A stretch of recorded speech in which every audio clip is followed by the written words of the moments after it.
Today's story is going to be about a very first impression of moving onto the land. Now, what you have to understand is that when we moved to this land, there was a little bit of a difference here.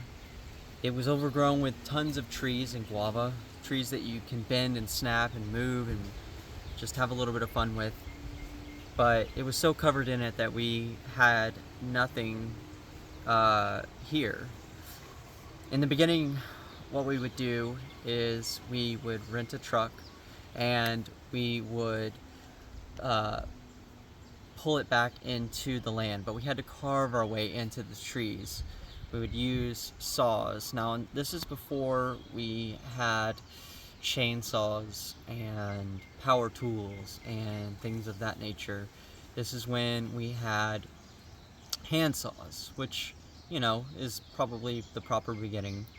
So we would come in there and we would cut into the trees, me and Caitlin, and as we slowly carved our way into the land, right by the gate, we would back our truck slowly in a little bit more and park it. Now, when we first moved here, we didn't have the tent set up yet, and so what we did before moving here is we went to Goodwill and we purchased travel bags that we stuffed full of pillows and soft things to lay down into the bed of the truck. So when we would pull our truck into the land and park, we would set everything up and then establish a 10 by 10 canopy that you just push up. It goes around, and it has bug nets that you use clothespins to snap onto the perimeter. You have to do this because the mosquitoes are really bad, especially when we first started moving here. Nowadays they're a little bit better, but then it was terrible. And we slept in this situation, moving the truck further back into the land more and more as time would go on. But eventually we had to change it up, and probably one of the worst nights was when the tent canopy actually tore and rain dumped onto me, my side of the bed, a lot.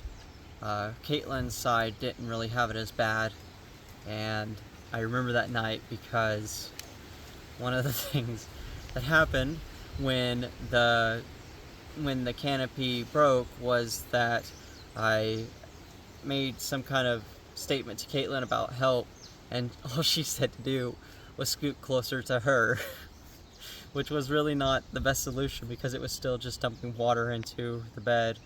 But that is what we did. And after that night, we pressed harder to get our tent placed. We carved our way a little bit further into the land, not too much further, and we did finally put our tent down, and it was a miracle. It was an amazing thing. Now, our tent is a 12 by 12 by probably about 12, let's just say, foot tent, and it was really amazing. It didn't have a floor, but we ended up buying some kind of black sheet or something to put on there as a floor, and it was pretty nice.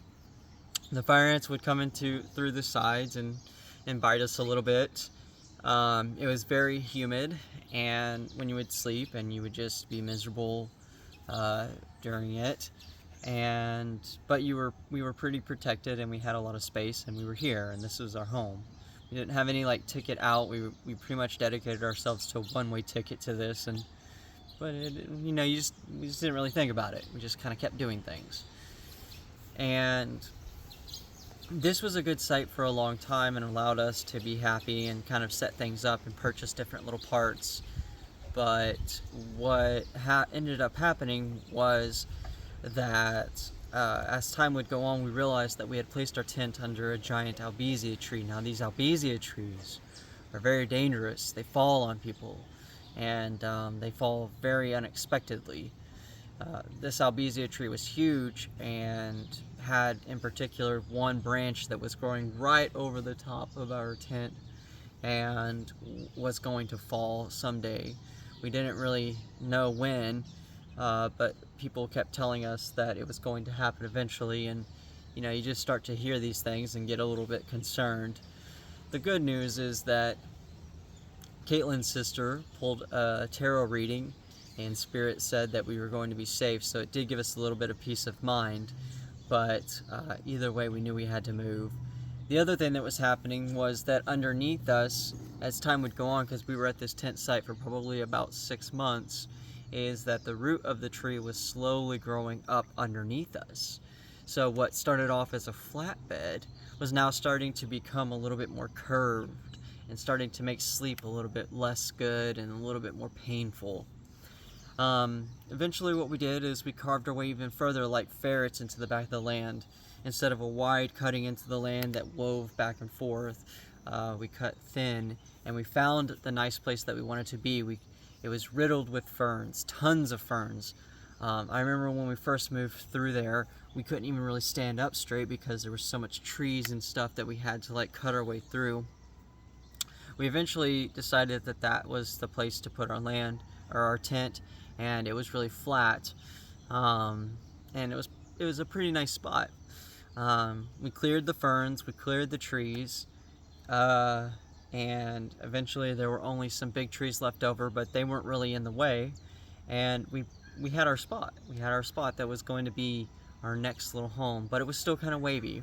So to make it a little bit flatter, because we had learned our lesson that flatness is an important part of laying down a tent, you absolutely want it to be flat before you really put your tent down, we purchased red cinder, which is the term for the lava rock, cinder with a C, cinder, and we had it dumped onto our land. We used a wheelbarrow to escort that rock all the way back to the spot where the tent is, and we placed it down, and just, you know, probably about 10 wheelbarrows worth, took a rake, made it flat. After it was flat, we had probably about a 20 by 20 square of red rock that was really nice and uniform. We placed down cinder blocks. And on top of those cinder blocks, we placed plywood. And on top of that plywood, we placed our tent.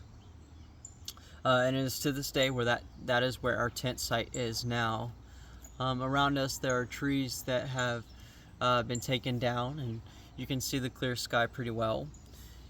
We've added to the tent and made it a little bit stronger because we've had it tear, rot, break, rip. We've added a tarp to make so that the heat is a little bit less significant, because it does get really hot in the summer, and now it's a little bit more manageable where you can actually stay in the tent if you wanted to during a very hot day.